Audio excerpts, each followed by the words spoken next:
That dramatic footage is from a civilian break-in at an IDF base in Israel in July 2024. It set off a scandal that just gets bigger by the day and is known in Israel as the Sde Teiman affair. We get into it all. Stay tuned. Hi. So this episode has turned into something much bigger than I had anticipated.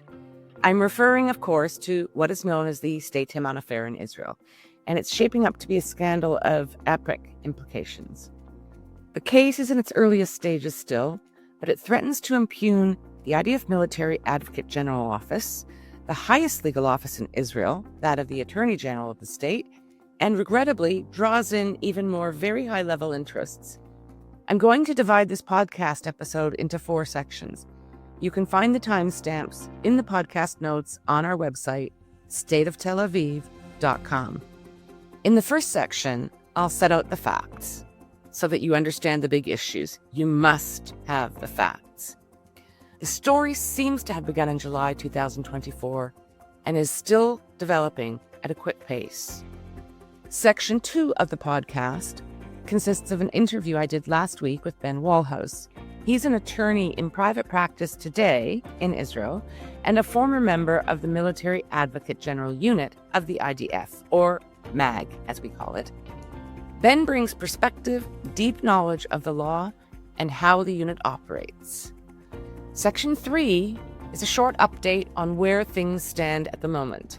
I record this on Sunday afternoon in Israel. Since I put this podcast to bed last night, or thought I did, much has transpired, and the new developments are significant. I'll bring you up to date now. Section 4 of the podcast offers a moment of levity. Even in the darkest times, Israelis retain a sharp sense of humor. And this was on full display on Saturday evening at the end of the regular talk show, Hashing Out All Things Political, which is hosted by 2 journalists on Channel 12, Ben Caspit and Amit Segal. They conducted an experiment on air. But to understand the humor, you have to be familiar with the facts. This story is not going away anytime soon. It has the potential to be the catalyst for a massive shakeup of government and the IDF. There's been a very different mood in Israel during the past month since the Trump peace plan was signed and a new stage of life in this country began. A ceasefire with Hamas. How it's progressing and how it will hold remain to be seen. For the last 10 days or so, Israelis have been kind of transfixed and focused on another matter. The photo you see on the screen now is of 51-year-old Yifat Tomer-Yerushalmi, who, until her resignation on October 31st, served as the head of the Military Advocate General Corps in the Army. A major general in the IDF, Tomer-Yerushalmi is the second woman to achieve such a high rank ever.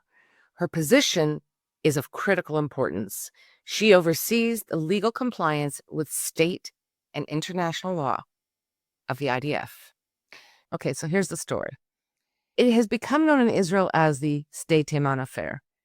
In the immediate October 7th chaos and the months following, Israel was overrun with thousands of captured prisoners who were all initially detained at the Sde Teiman prison in southern Israel. In July of 2024, allegations surfaced regarding severe abuse of prisoners at Sde Teiman. There was a grainy, brief video that was leaked and purported to show soldiers abusing a male prisoner. And as we will discuss in this podcast, it actually shows very little. The prisoner in the video, however, required hospital treatment, and his injuries were so severe that the MAG unit, led by Yifat Tomer-Yerushalmi at the time, detained 9 soldiers for questioning. That act of detaining soldiers during a war enraged a segment of the Israeli population. They were predominantly what most people would consider to be extreme right-wing people who tend to support Itamar Ben-Gvir and Bezalel Smotrich. Several members of Knesset and even a few cabinet ministers were also furious. On the day the soldiers were detained, a mob showed up at the IDF base where the 9 soldiers were being held for questioning. This mob became violent and broke into an IDF base. It was chaotic, dangerous, and unprecedented. Never before had Israeli civilians broken into an IDF base. This was a red line. When the detainees were moved to a second base, the mob moved with them and repeated this violent conduct, breaking into a second base. This clip shows you what went down on that night in late July 2024.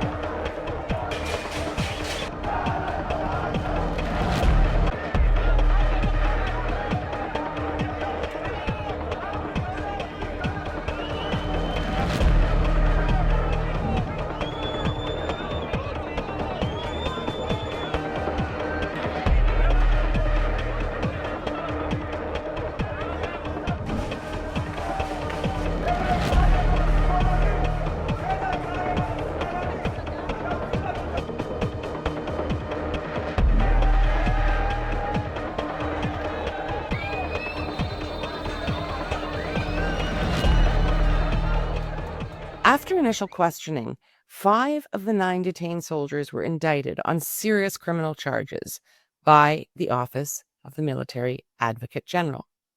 This further inflamed tensions. Some Israelis were of the view that during a war, and the country was still very much at war, they were of the view that no soldier should be subject to prosecution. Our podcast guest today, Ben Walhouse, is an attorney who worked in the MAG unit for about a decade, and he's now in private practice in Israel. He told me that no democracy supports such investigative activity during a war. Okay, so back to this quite extreme and unprecedented situation. There were and remain many questions. The first big issue was, who leaked the video? As it happens, the Military Advocate General, Yifat Tomer-Yerushalmi, led an investigation into the leak. Her report? Inconclusive. It was unclear, she said, who leaked the video. That conclusion was not well received in certain quarters, so the Attorney General for the State of Israel, Gaza Strip, who has oversight over all legal authorities, including the military legal unit, she received and reviewed the report of the MAG Advocate General. Attorney General Gaza Strip subsequently reported to the Israeli Supreme Court and a Knesset committee that she had reviewed the MAG report and the evidence relied upon. And her conclusion was that the MAG investigation was conducted properly and in accordance with Israeli and international legal standards. The issue of the leak did not go away, but the discussion shifted somewhat to this question. There was clearly a leak. Was there also a cover-up? That was and remains big legal issue number 2. Who leaked, when and why? Who was involved in authorizing and leaking such sensitive matters? Who was involved in a cover-up? Those questions bring us to the present. At the end of October, a member of the MAG unit took a polygraph test. It was a routine procedure. She was being considered for promotion within the unit. She failed the lie detector test. And based on media reports, it seems that she was tripped up on the issue of the video leak. Yifat Tomer-Yerushalmi was put on immediate leave, and within days, she admitted in a letter of resignation dated October 31st that she had authorized the leak of the video in July 2024. That bombshell admission means that she was actively involved in covering up her role in the leak for more than a year. It means that she maintained this lie, even as the inconclusive investigative report into the leak incident, the report that she had signed off on, was reviewed by the Attorney General, the Supreme Court, and a committee of the Knesset. For a lawyer, this is thermonuclear.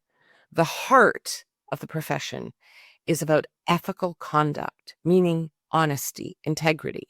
And Yifat Tomer-Yerushalmi flagrantly breached that core professional duty on an ongoing basis for more than a year. She lied to the highest authorities in the land, and she lied to the public. But that's just the beginning of the drama. Late afternoon on Monday, November 3rd, Tomer-Yerushalmi's husband phoned the police and said that he was concerned. She wasn't answering her phone. He had no idea where she was. And furthermore, he told police she'd left kind of weird handwritten note. The contents were unclear, but it suggested that she may self-harm. Over the next 3 to 4 hours on Sunday evening last week, there was a massive search that was undertaken. Her car was located on a cliffside beach north of Tel Aviv, and this massive search, involved sea, air, and land operatives. Tomer-Yerushalmi herself was located after 3 or 4 hours, safe and sound. Her cell phone, however, was nowhere to be found. Here's a clip of the search when she disappeared for a few hours. It was quite the spectacle. These images have sparked curiosity and suspicion, showing search operations in the sea and along the shores of Tel Aviv. Israeli newspapers report that the phone of former military prosecutor Yifat Tomer-Yerushalmi may contain sensitive information and potentially damaging secrets. The case began when Yerushalmi disappeared for several hours last Sunday before being found alive, but without her phone. Investigators suspect she deliberately threw the device into the sea to destroy evidence linked to a leaked video that shocked Israel. The missing phone has now become the center of the investigation, as Israeli media suggest it may contain messages and communications revealing how the leak occurred, which led to Yerushalmi's resignation and subsequent arrest on charges of breach of trust and obstruction of justice. When questioned by police, Tomer-Yerushalmi said that she couldn't remember what had happened. She had no idea where her phone was. She seemed confused. The police, of course, were very keen to get their hands on the phone, believing that it likely contained significant evidence that may well pertain to the leak and cover-up cases. Tomer-Yerushalmi was taken into police custody. Law enforcement was concerned that she may have staged her disappearance and possible suicidal intention in order to garner sympathy. They were also concerned that by releasing her, she may engage in tampering with evidence. She may communicate with other potential witnesses or individuals who were involved in these cases. Her initial 2-day remand in custody was extended on Wednesday for another 2 days, and against all odds, a swimmer at the Tel Aviv beach where Tomer-Yerushalmi's car had been located saw what looked like a cell phone as she was walking out of the sea. She picked it up and voila, it was an iPhone 16. She turned it on and there was a photo of Yifat Tomer-Yerushalmi with one of her children. After almost 5 days in the Mediterranean Sea, it was still working. Best ad for iPhone and Apple. Tomer-Yerushalmi was then released on Friday to house arrest. The phone had been found. She's living under quite strict conditions, including no contact with her former co-workers, among other things. So, to sum up the facts, it seems that yes, the military advocate general was involved in leaking the alleged prisoner abuse video to the media, and possibly, as well, in a subsequent cover-up. I'm recording this introduction on Saturday evening, so it's very current. I thought it was important to clearly set out the twists and turns in this bizarre case. Now, to the main event, my interview that took place on Wednesday, November 5th with Ben Walhouse, former officer in the IDF International Law Department of the Military Advocate General, and now working in private practice in Israel. We get into the law, the extreme nature of the case, and the possible implications internationally. I'm Vivian Berkovich, former Canadian ambassador to Israel. Let's do this. Wednesday, November 5th, about 2:15 in the afternoon in Israel. Ben Walhouse, wonderful to see you, and thank you so much for making the time to speak today to State of Tel Aviv and beyond. Thank you, Vivian. It's lovely to be with you. I would just like you to very briefly introduce yourself, Ben. Tell our listeners and viewers why I've turned to you, because you have, in my view, perfect credentials to discuss these issues today. Who are you? Thank you, Vivian. I'm happy to be here and to talk with you. I served in the Military Advocate General Corps for many years. The unit is the legal unit of the Army. It's responsible for two main functions. The first is giving legal advice to the Army on a range of issues. It can be general day-to-day issues like phone contracts for soldiers, or when the Army builds a base and you need contracting agreements with the builders or so on. And also international law aspects, so like the conduct of hostilities when we're fighting our war, operational law advice. And it also is responsible for law enforcement in the military, which involves both prosecution and defense of soldiers. So I worked in the international law department, which means that I dealt with the advisory side of the unit for many years, and now I serve in that unit as a reserve duty officer. What you're describing in terms of the scope of responsibility for the International Legal Advisory Group within the military, within the IDF, that would, of course, also extend to treatment of prisoners of war, prisoners captured during war or conflict with Hamas who are detained in Israel, correct? Yes, that is correct. The international law governs both who can be detained on the battlefield to some extent and also their conditions of detention. And then there's also within the Israeli national law, there are laws about who can be detained and their conditions. And also within the IDF, there are certain procedures and rules and policies for how to deal with that. And October 7 presented a massive challenge in respect to the fact that suddenly we had thousands of detainees from the battlefield and there was a need to process them. And that's what we're talking about here with the Sde Teiman detention facility in southern Israel, where these incidents allegedly took place. It's a military base, and it was used since October 7 to sort of house these detainees in the initial process that they go through.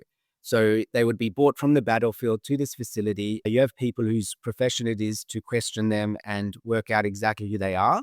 And if they decide that they need to be detained further for more questioning or because they do pose a security threat, then they get processed into that system and they might even be transferred over to the prison service.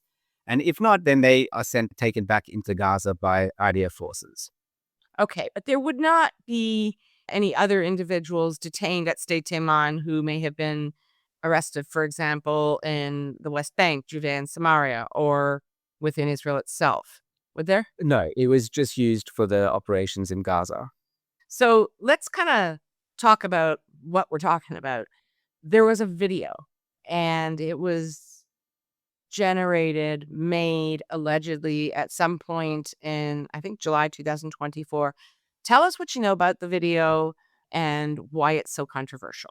So during the operations in Gaza, there were a number of allegations of mistreatment of Palestinian detainees inside this facility. The allegations came both from Palestinians who were in the facility and then released back into Gaza, and also came from Israelis who were present at the facility working in different capacities. And one of those allegations developed into a criminal investigation when there was a detainee who was brought for medical treatment in a hospital and he had serious injuries. And a number of reserve duty soldiers who were part of a unit that were responsible for security in the facility were then detained and arrested, and eventually there was an indictment filed against them for serious physical mistreatment. And the video that was then leaked to the media was footage from the security cameras from that facility, which allegedly shows some mistreatment of Palestinian detainees in the facility. And at the time that it was released, there was a huge uproar about where this video came from and how investigation materials were leaked. And a few weeks ago, as you mentioned, it came out that it was the Military Advocate General himself who authorized the leak, that others in the unit were either party to that decision or knew about it and didn't report it, and that then there were steps to cover up the fact that the leak came from MAGCOR senior officers. And that's the basis for the arrest of the Military Advocate General and suspicions against additional officers. And this is very much a developing story. There are hearings today in the court about extending the period of arrest for the Military Advocate General. So we're surely going to see some more developments as this progresses. Are you able to comment or specify on the nature of the alleged abuse of this prisoner?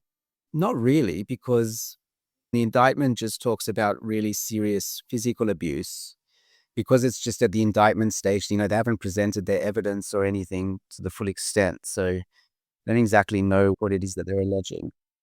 Ben, what specifically does the indictment state? Okay, so the indictments against the soldiers specifically alleged that they conducted serious physical assault on Palestinian detainees, which is something that, according to Israeli law and the IDF rules and the laws that are made by the Knesset over years past, that's the sort of thing that shouldn't happen. When someone's in your custody, they shouldn't end up in hospital with signs of serious physical harm. So that's something that the military prosecution felt raised above the level of criminal misconduct, and that's why they filed the indictments. So when you say shouldn't happen, I mean, there are moral codes and moral standards. What about legal standards? Yeah, so there's legal prohibitions against carrying out physical assault on people who are in your custody, detainees, and this was allegedly a violation of those laws. Okay, so it's stronger than a should not. It's must not. And if they Yeah, do, absolutely. Yeah. okay. So we have these indictments against how many soldiers was it? 5. Then after these 5 soldiers were detained, were indicted, and they were held in custody in the IDF prison system, there was a very strong reaction from some members of the public. So let's start with that. What was the reaction and why? Yes. So the very fact that the military police and the military prosecution were investigating soldiers for these alleged offenses and then the indictments against them, it received a lot of public and political heat in Israel. And the rhetoric and the incitement against the law enforcement authorities, including from Knesset members and ministers, was absolutely enormous. They were vehemently assaulted in the public sphere. They were savagely criticized. They were absolutely pilloried for daring to investigate and prosecute Israeli soldiers. And the police and the prosecutors, even their family members, they were called traitors, they were called Nazis, and they really received quite a lot of threats. And that deteriorated to an incident where the military police came to an IDF base to detain those suspected of carrying out the offenses.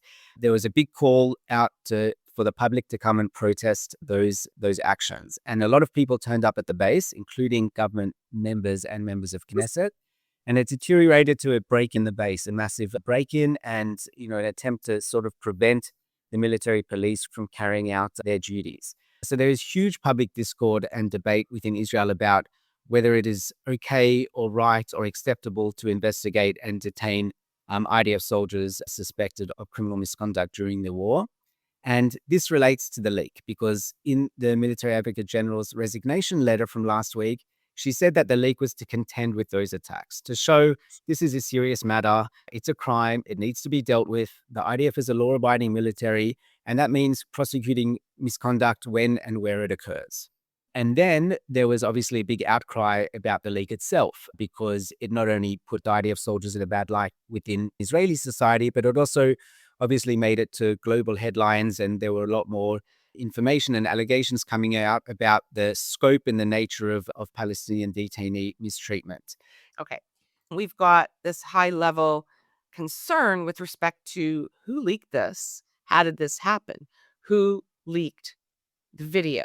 And so this is where it gets interesting. You have the MAG military attorney general unit self-investigating in effect, right? Yes, that's correct. So because there was such an outcry about this issue generally, that when the video was leaked, there was also an outcry as to the leak itself. And there were calls to investigate and to find out who was the source of the leak.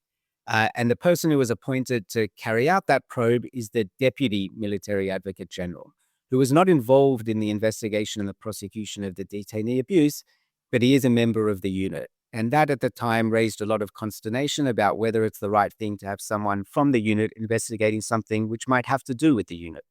Yeah. I mean, these, police associations all over the world tend to operate in that way.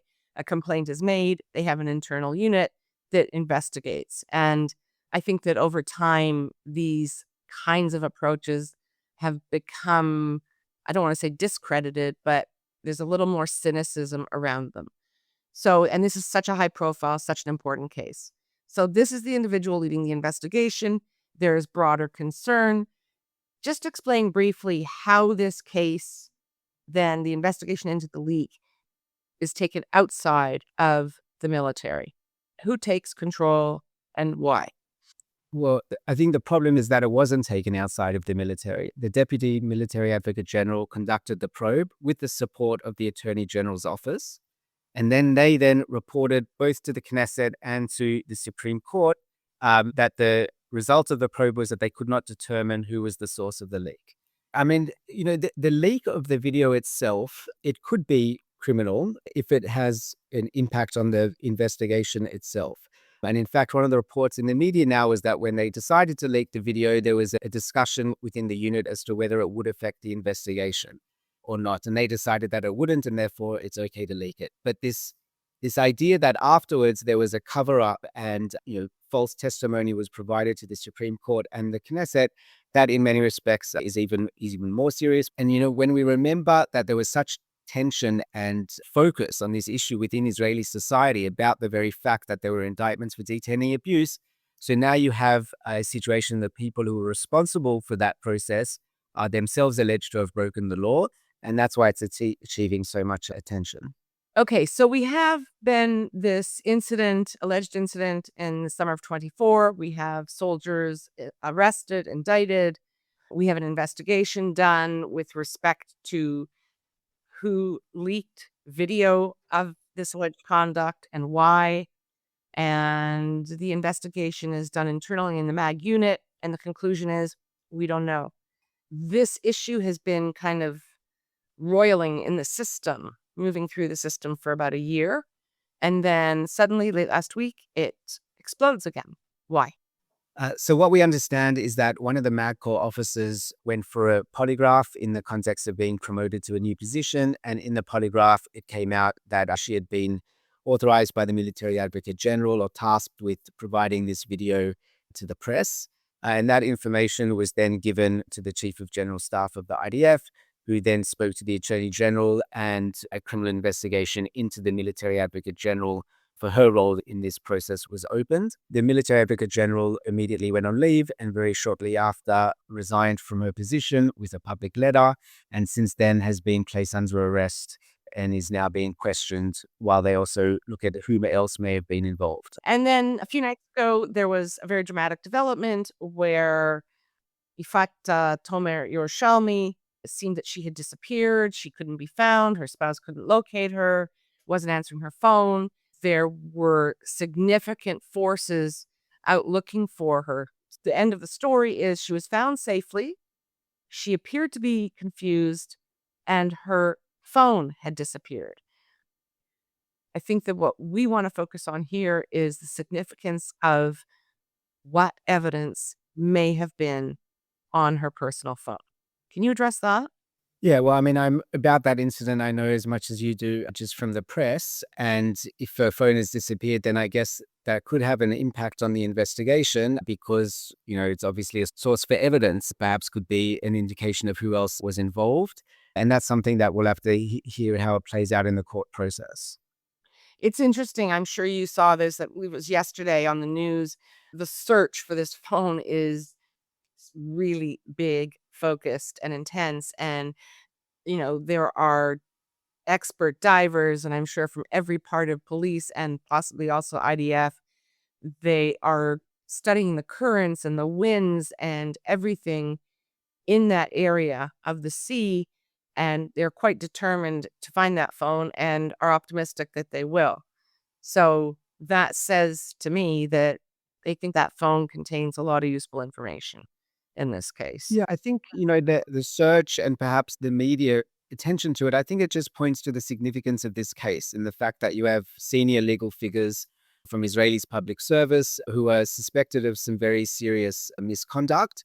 And also just the general public interest in this case because of what it relates to. It relates to the rule of law. It relates to the independence of public service servants in the legal service. It relates to whether it's right to be investigating and prosecuting soldiers during wartime. So it relates to all these very big public interest issues. And I think that's why we're seeing so much scrutiny over whether they're going to find the phone or not.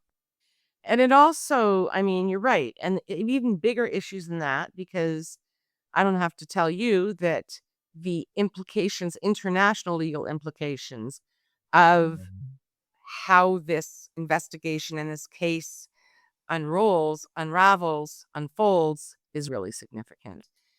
The integrity of the justice system here is absolutely critical.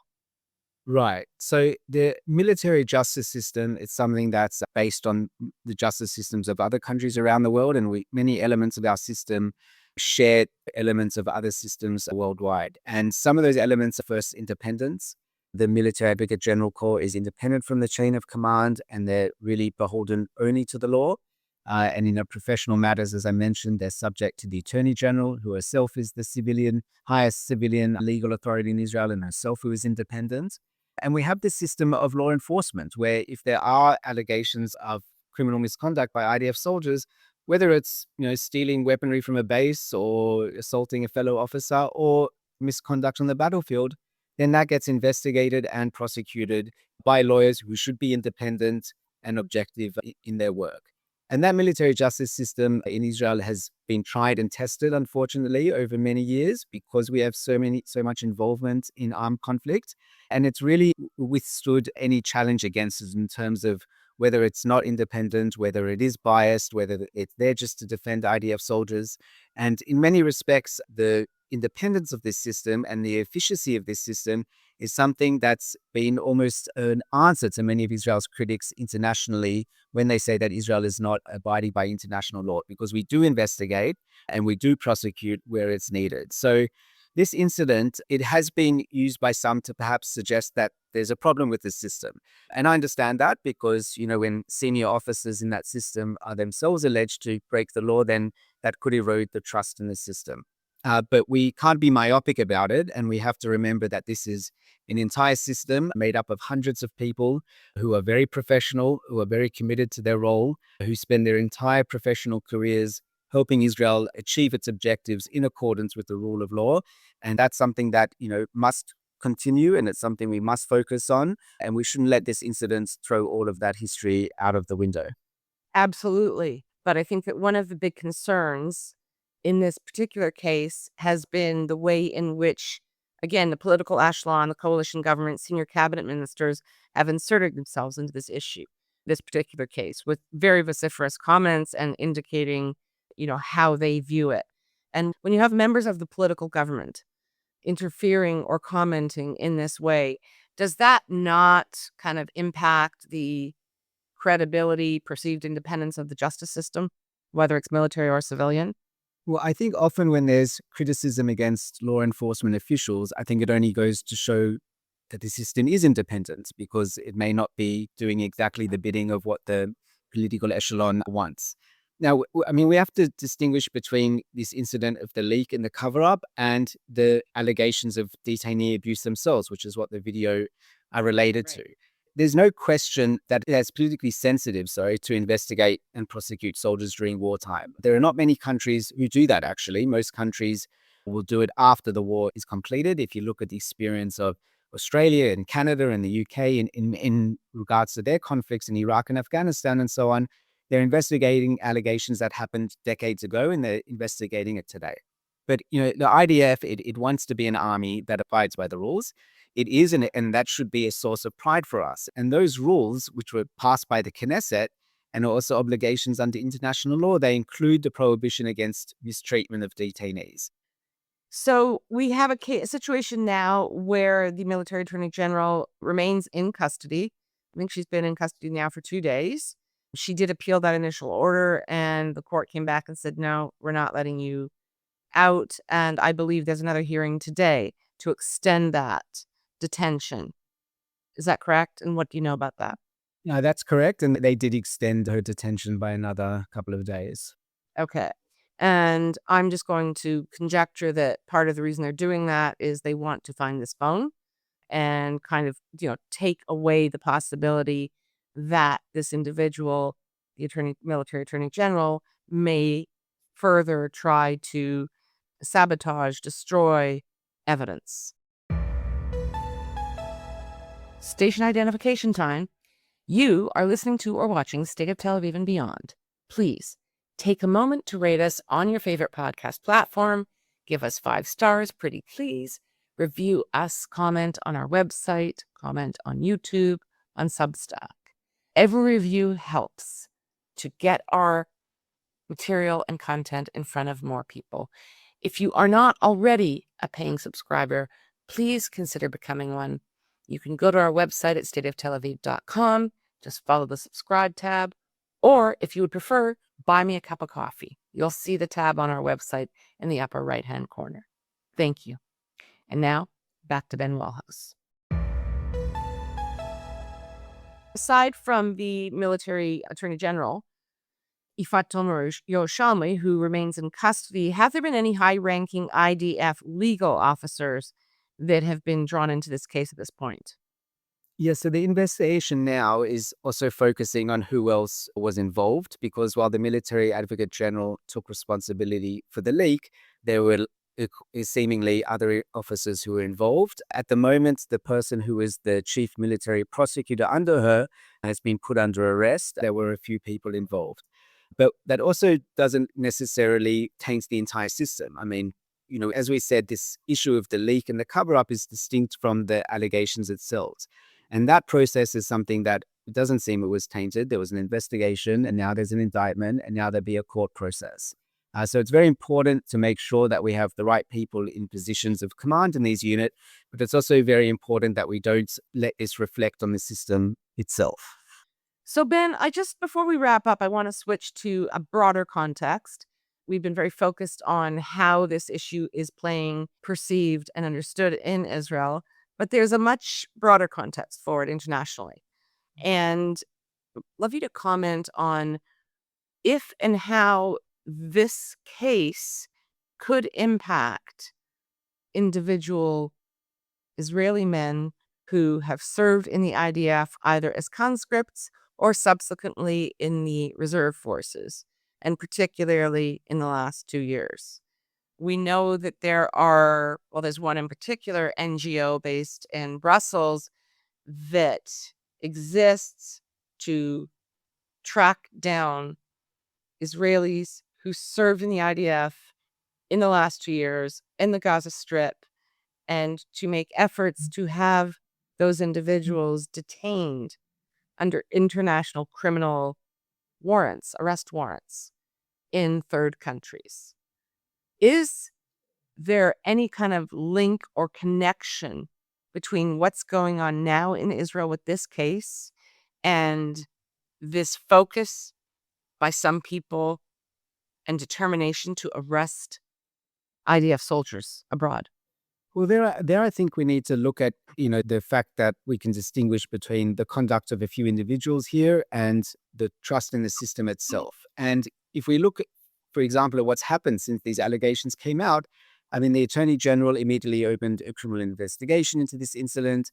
Some of the suspects have now been arrested. They're conducting an investigation. The military advocate general resigned. They've appointed someone else in her place. So they're taking all these steps which show that the criminal justice system in Israel still works. And as I said, this conduct of the individuals is separate from the system itself. And the system itself needs to retain its independence, and it needs to retain its commitment, both to investigate internally people who do the wrong thing, but also to prosecute misconduct by IDF soldiers in the battlefield. And we need to make sure that stays the way it has been up until now, in order to be able to contend with those allegations overseas that this is all just a fake. So in the meantime, you think that there's no kind of immediate elevation of concern?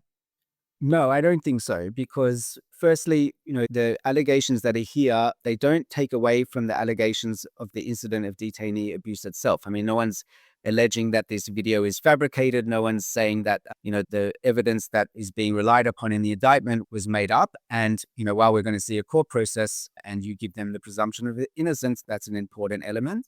And also you see the steps that have been taken since this information has come out about the leak. I think it shows that the criminal justice system in Israel remains effective. But it will be important to shore up public trust in the unit and faith that it can continue to fulfill its duties. And I think they're taking the right steps there. The fact that they've already replaced the military advocate general with a very experienced and professional lawyer, and the fact that, Israel is still investigating and prosecuting misconduct on the battlefield while continuing to provide legal advice to the IDF forces that are engaged in operational conduct. I think that is the most important element. I absolutely agree with you. And Ben, you're someone who served in that unit for a number of years. You're now in private practice, of course. I'm assuming that you're still in touch with some of your old colleagues. And I'd imagine that this event is beyond disruptive for those people still in the trenches, so to speak. It is. But I think it points to something that perhaps is a wider issue, and that's just the political atmosphere and rhetoric in Israel. As I mentioned, the military advocate general, she said in a resignation letter that the video was leaked in order to contend with the serious threats and the incitement against the military legal system and the military police. They were called traitors and Nazis, and they had threats issued against them as well. So there's this wider issue in our society of how citizens can talk to each other, how you can call public officials traitors, how those responsible for helping Israel retain its commitment to the rule of law are pilloried as criminals and as traitors. And we just marked this week 30 years to the assassination of Yitzhak Rabin, where incitement was such a key element of what was going on those days. And I think we should try and take that lesson and be a little bit better. And that is the perfect note on which to conclude. So, Ben, thank you so much for sharing your expertise and your insight. Someone who's been very close to the issue, and I'm sure we'll be coming back to you for comment in the future as this case develops. Thank you, Vivian. Okay, now we're doing part 3. I'm going to give you a factual update to the moment. Sunday, November 9th, afternoon in Israel. Yuli Edelstein, member of Knesset, former cabinet minister, former prisoner of Zion in the Soviet Union, a man of unimpeachable integrity, who has also run afoul of Prime Minister Netanyahu and his cadre of Likud and other loyalists. And he's done that for daring to dissent on some key issues, like the imperative of passing a law that will require all Israelis, including the ultra-Orthodox, to serve in the IDF or National Service. In an interview on Saturday night on Channel 12 with journalist Dana Weiss, Edelstein spoke about the last year or so in political life and how disturbing it has been. He said that it's clear to him now that neither Prime Minister Netanyahu nor the ultra-Orthodox political parties ever had any intention of enacting a law that would draft the ultra-Orthodox into the IDF. In the same interview, Edelstein also responded to the Sde Teiman affair, with particular focus on the conduct of former MAG Yifat Tomer-Yerushalmi. He was horrified, he said, when he heard of her arrest. He was close to tears. He recalled having met with her privately and in meetings several times, and he said, "She lied to my face," repeatedly. His disgust is total. And it's important to understand that Yuli Edelstein is not the type to vent his thoughts on such matters so freely. And it gets worse. This morning, we awoke to news that Tomer-Yerushalmi had been rushed to hospital. Reports are that she was ill from a drug overdose. Overnight, metaphorically, Yifat Tomer-Yerushalmi has been disgraced and her conduct carried on for an extended period of time. It was not one moment. She understands that her personal career and private lives are done, over. And given what we know already, the likelihood of her spending significant time in prison is strong. By her own admission, after all, she orchestrated a leak and then lied for more than a year to cover it up. One has to ask, if she's capable of this, what else has she done while in this role? A top lawyer in the IDF. And I expect that looking into such questions and issues will be a significant part of the upcoming investigation. Her entire career will be scrutinized.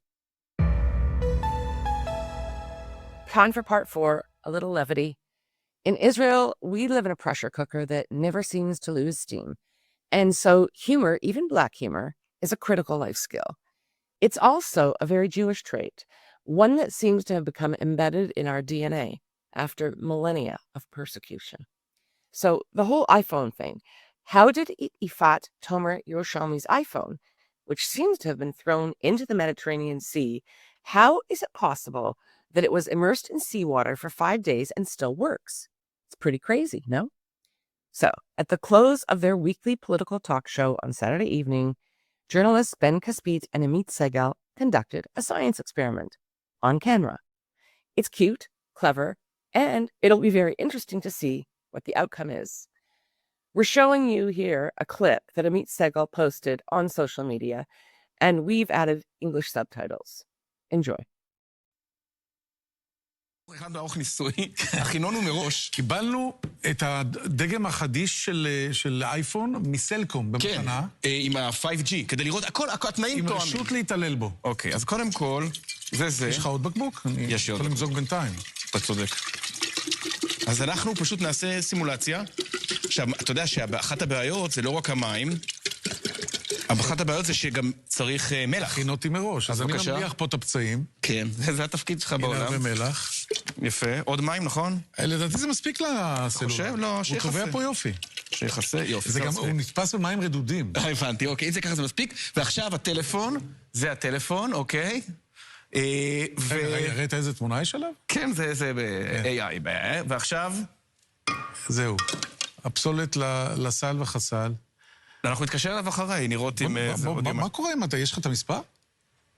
שלא דאגנו... יש לי את המספר. בקיצור, אנחנו מצלמים את האירוע הזה ביום שישי. ניתן לזה יממה, קצת יותר מיממה. תכף בשבת, בשידור חי, אנחנו נבדוק מה עלה בגורלו של הברנש הזה פה בפנים. והטלפון יהיה פה, ילווה את התוכנית, כדי שאף אחד לא יחשוב שכאילו... נבדוק עם הוואטסאפים ששלחנו ממנו שרירים וקיימים, אם הוא עובד, אם הוא מצלצל. והאם הסיפור הפנטסטי הזה באמת היה במציאות, או שהוא תרגיל חקירה או משהו אחר? כן, מה עושים? תוצאות המבחן, לי יש את המספר, תנגב, בינתיים אני אתקשר, רגע, בוא נדליק.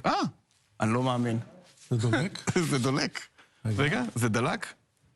רגע, נו. בוא נעביר למצב. מצב טיסה. אנחנו מוציאים את זה במצב טיסה, כי זה המצב... אי אפשר, זה קצת קשה. זה רטוב. רגע, בוא נראה אם אפשר להתקשר. אוקיי. איך מה? הוא כמו חדש. הנה, מצב טיסה. חייג. אוקיי, עכשיו בוא נתקשר. היה פה איזה וואטסאפ? בוא נראה. וואטסאפ לא, כי אין את המספר. אנשי קשר. לא, אנשי קשר. הנה זה. וואי, עכשיו אתה רואה לכל מי שהתקשרתי זה. לא. ראיתי למי הוא התקשר. לא, הוא התקשר אליי, האמת. בבקשה. טלפון. עמית סגל, רוצה לענות? זה עובד. עובד. אחת, שומע? עובד. אז יכול להיות שהכל נכון. אז נראה לי שיש לנו גרסה. מה שנשאר לנו... קודם כל זה 30 שעות. יממה. ולא 110. 30 שעות ולא 110. אבל כמו חדש. כמו חדש. Thanks again for tuning in. Please rate us on your favorite podcast platform. Go to our website, stateoftelaviv.com, and consider supporting our work financially. We are truly independent, and every subscriber and supporter makes a huge difference. You can find on our website the subscribe button, or, if you prefer, make a one-time donation on Buy Me a Cup of Coffee. You'll see the icon at the top of the screen on our website. stateoftelaviv.com. Thanks for being here. Until next time, stay safe. We love hearing from you, so please comment on our website, stateoftelaviv.com, or send us a note to hello@stateoftelaviv.com. On behalf of the State of Tel Aviv core team, Yon Zabo, our creative, graphic, visual, and marketing man, Amir White, producer and editor extraordinaire, sound guy, who is also impressively patient with me and my boomer tech deficiencies, and our social media manager who pitches in on everything, Maya Naftalin. Thanks to the team. Thanks to you for being here. We'll be back soon.